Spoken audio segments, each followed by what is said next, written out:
Chacha Jane. Welcome dear viewers. Today my contents about Amit Kumar's and the sons Kishore Kumar's the romanticals all songs came to informations.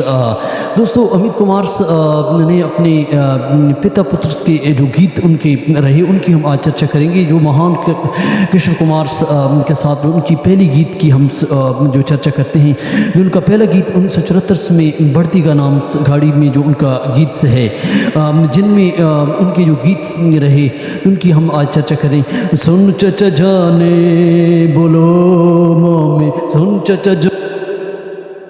So these first songs on those times but came to information। दोस्तों अमित कुमार के साथ जो हमने इसकी जो हमने research की है, उनके जो गीत अमित 7 सॉन्ग्स फिल्मों में उनके गीत दिए और तकरीबन 28 गीत जो है उनके हैं, यानी 27 फिल्मों में जो उन्होंने 28 गीत किशोर कुमार के साथ गाए हैं। और उनका जो गीत है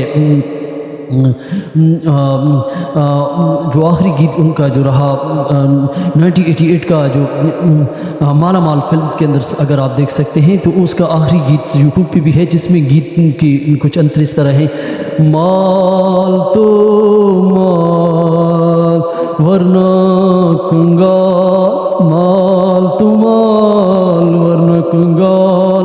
दोस्तों ये पिता पुत्र के जो गीत रहे, जो किशोर कुमार ने पिता पुत्र की जो आवाज़ उस वक्त रोमांटिकल्स आवाज़ थी, जो हिंदी गीत का इतिहास रही। और दोस्तों ये महान कलाकार जो 1980 और 90 के दौर में अपने फादर के कई इंटरव्यू में भी इनकी चर्चा की है, जो उनकी हैबिट्स के बारे में, उनकी जो multi talent singers Kishore Kumar के जन्मदिन के बारे में। चैनल को सब्सक्राइब करें, लाइक करें। Thank for